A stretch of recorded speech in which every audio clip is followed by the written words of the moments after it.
देखिए, हम हर बार पार्टी को यहाँ बताते हैं कि तेलंगाना में भारतीय जनता पार्टी की सरकार बन सकती है। लेकिन तेलंगाना में भारतीय जनता पार्टी की सरकार तभी बनेगी जब हर वो कार्यकर्ता, हर वो नेता सही तरह से काम करेगा। आज बूथ लेवल में हर वो कार्यकर्ता पूरी जान लगाकर भारतीय जनता पार्टी के समर्थन में वोट दिलवा रहा है, कार्य कर रहा है।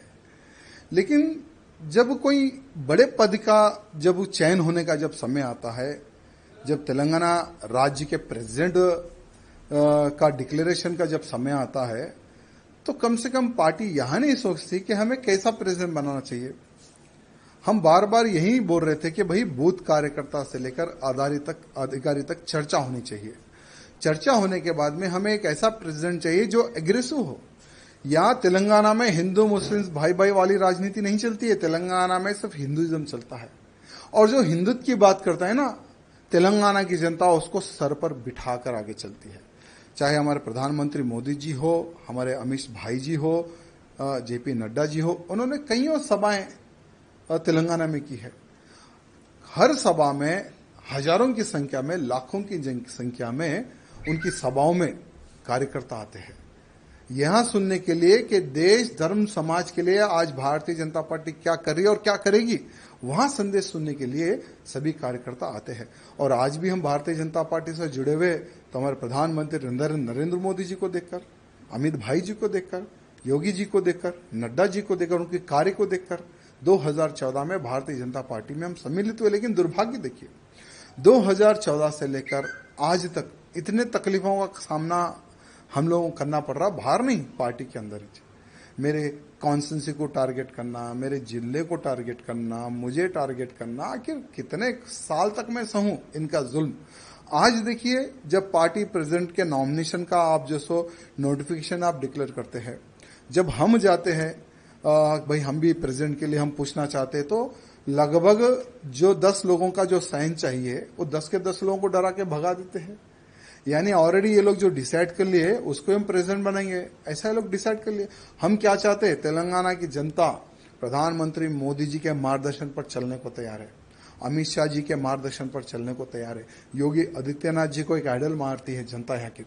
लेकिन दुर्भाग्य क्या है, हम ऐसे काम करेंगे जो प्रेसिडेंट कोई काम ही ना करे, कोई निर्णय ना ले। हम जो बोले प्रेसिडेंट वही काम करेगा, उठो बोलो तो उठो, बैठो बैठो बैठो। ऐसा ही प्रेसिडेंट का अगर आप चयन करेंगे तो कोई कार्यकर्ता पार्टी में काम नहीं करेगा। हमारा भी दम घुट रहा है, इसलिए हमने राम राम किया है आज पार्टी को। लेकिन एक बात है, भले हम बीजेपी पार्टी में रहो या ना रहो, लेकिन मोदी जी के, योगी जी के, अमित भाई जी के हम कट्टर समर्थक रहेंगे। और बिना पार्टी में रहे हम मोदी जी के कार्यों को, अमित शाह जी के कार्यों को, योगी जी के कार्यों का हम प्रचार करते रहेंगे, भले हम पार्टी में रहो या ना रहो। ये कार्यकर्ताओं की डिमांड है।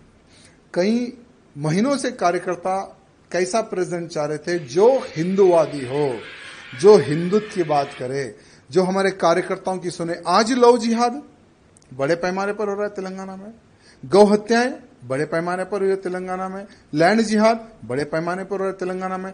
भाई उसको रोकने के लिए कौन रोकेगा?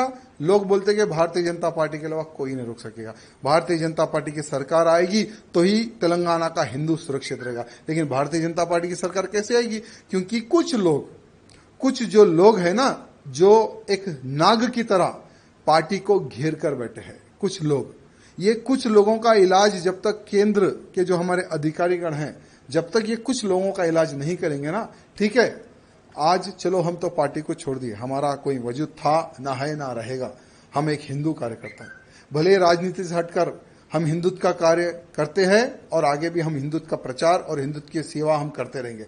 लेकिन उन कार्यकर्ताओं का विचार करने की आवश्यकता है जो एक विश्वास के तौर पर भारतीय जनता पार्टी से जुड़े हुए हैं। इसलिए हमारे प्रधानमंत्री मोदी जी से, अमित शाह जी से निवेदन करना चाहूंगा कि पूर्ण एक बार विचार करें और भारतीय जनता पार्टी का अध्यक्ष कैसा होना चाहिए ये मैं नहीं, हर वो बूथ कार्यकर्ता, हर वो अधिकारी, हर वो जो पार्टी के लिए जो खून बहा है, उनका एक समावेश, एक मीटिंग करने के बाद में उन कार्यकर्ताओं का आप इलेक्शन कीजिए, उन कार्यकर्ताओं से आप प्रपोजल लीजिए, तब देखिए कैसा प्रेसिडेंट यहाँ के बीजेपी के कार्यकर्ता, बूथ कार्यकर्ता चाहते हैं, ये हमारे केंद्र के अधिकारियों को पता चलेगा। आपका आगे कार्रवाई कैसे होने वाली सर? देखिए, कुछ नहीं, हमने किशन रेड्डी जी को यहाँ कहा कि आपके ही हाथों से हम पार्टी में ज्वाइन हुए थे 2014 में, और आपके ही हाथों में हम रिजाइन दे रहे हैं, हम पार्टी के बाहर जा रहे हैं, क्योंकि ये मोनोपोली जब तक पार्टी में बंद नहीं होगी तब तक पार्टी सत्ता में नहीं आएगी, और हम दम घुट घुट कर हम पार्टी का सर्वनाश हम नहीं देख सकते।